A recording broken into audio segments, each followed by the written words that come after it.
Hello everyone.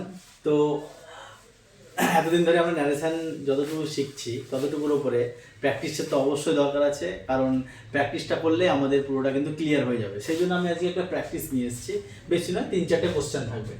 তো দেখে নেবো আমরা যতদূর শিখেছি, টেন্স অনুযায়ী আমরা যতদূর শিখেছি ততদূরের ওপরে কিন্তু আমরা আজকে একটা প্র্যাকটিস করব, ঠিক আছে?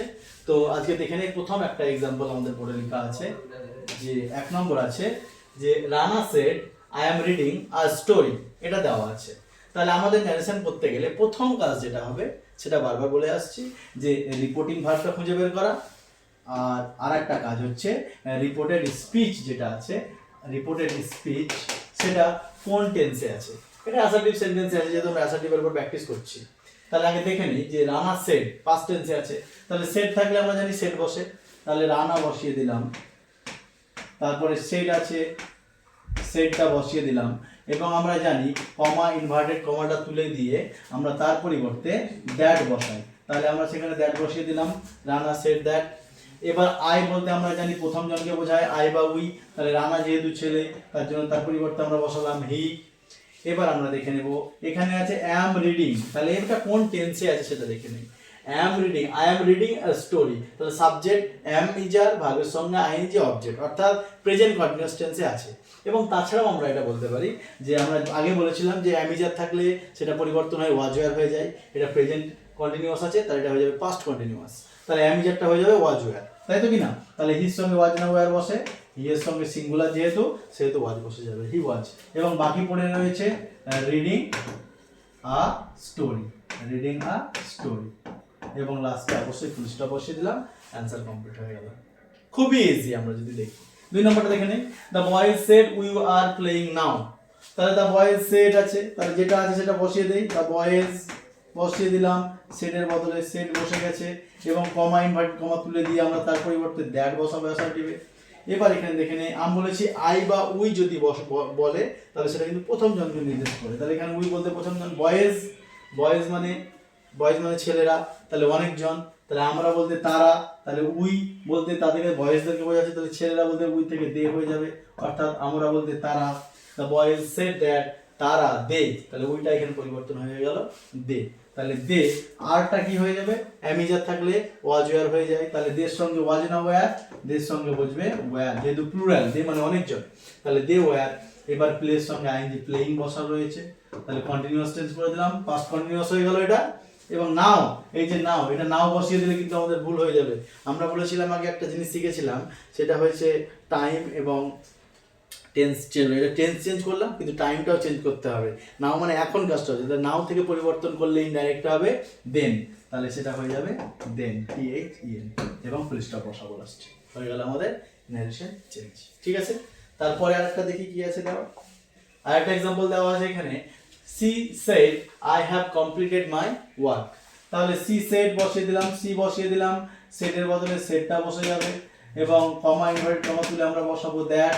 আই বলতে প্রথম জনকে বোঝাচ্ছে সি, তাহলে সি বসিয়ে দিলাম।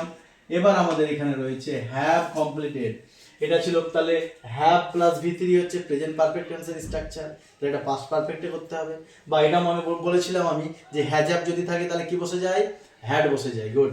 তাহলে হ্যাজ হ্যাভটা কি হয়ে যাবে, হ্যাড, তাহলে সি হ্যাড কমপ্লিট থেকে কমপ্লিটেড করাই রয়েছে, এটা 3 নম্বর ফর্ম কমপ্লিটেড।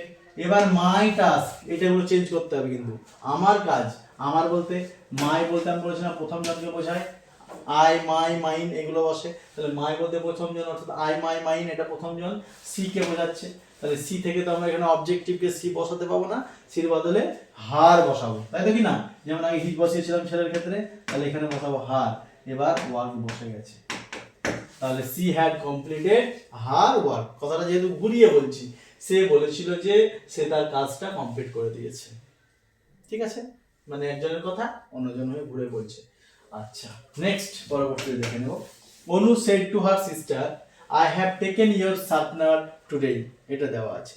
তাহলে সেড টু খুঁজে পেয়েছি আমরা, পাস্ট টেন্সে আছে, পাস্ট টেন্স যেমনই পেয়ে গেলাম সেহেতু আমরা দেখে নেব এটার পরিবর্তন করতে হবে, ওকে? তাহলে সেড টুর বদলে কি হয়, টোল্ড হয়, ঠিক আছে? সেড টুর বদলে টোল্ড, তাহলে অনু বসিয়ে দিলাম, সেড টু ছিল, সেড টুর বদলে বসে গেছে টোল্ড, এবং তারপরে হার সিস্টার, অর্থাৎ এটার কোনো পরিবর্তন হবে না, হার সিস্টার, আমি বলেছিলাম স্পিকার এবং পার্সন স্পোকেন টু, যে বলছে এবং যার সঙ্গে কথাটা হচ্ছে, এটা কোনো পরিবর্তন হবে না।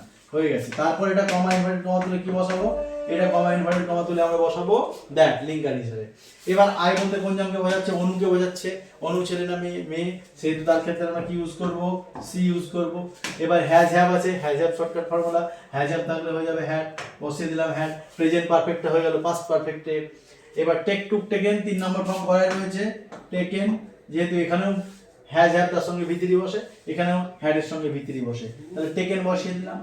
ইওর শার্পনার, ইওর মানে তোমার, এটা ইওর দ্বিতীয় জনকে বোঝাচ্ছে। তাহলে দ্বিতীয় জন বলতে গেলে কি? হার সিস্টার, তার বোন, যেহেতু মেয়ে সেহেতু হি সি হয়, তাহলে সি এ তো হবে না, এখানে অবজেক্টিভ কেস বসবে, তাহলে সি থাকলে কি হয়ে যায়? হার হয়ে যায়। তাহলে she had taken her sharpener, sharpener বসিয়ে দিলাম। এবার এখানে কি বসা আছে? টুডে, টুডে মানে আজকে। আমি টাইম চেঞ্জ, সেই টাইম চেঞ্জে লিখে দিয়েছিলাম এটা, টুডে থাকলে হয়ে যায় দ্যাট ডে। তাহলে এটা চেঞ্জ করে কি বসাতে হবে আমাকে? দ্যাট ডে, এবং লাস্টে বসিয়ে দিলাম ফুল স্টপ। এইভাবে আমাদের কিন্তু ন্যারেশন চেঞ্জ করতে হবে প্রত্যেকটা স্টেপ বাই স্টেপ। আমরা এইভাবে আরো অনেক প্র্যাকটিস করব, এবং আশা করি এই যে প্রোনাউনের এই জায়গাটা আমাদের কিন্তু সহজেই মানে আমরা শিখে যাবো আস্তে আস্তে। ওকে, তাহলে আজকে এটুকুই। পরবর্তীতে আবার আমরা ন্যারেশনের কমপ্লিট আমরা ভিডিও আস্তে আস্তে নিয়ে আসবো। সব সময় দেখতে থাকবেন প্রতিটা ভিডিও, আশা করি প্রত্যেকটা জিনিস বুঝতে সুবিধা হবে যেভাবে বলবো। ঠিক আছে? সো থ্যাংক ইউ, আজকে এইটুকুই।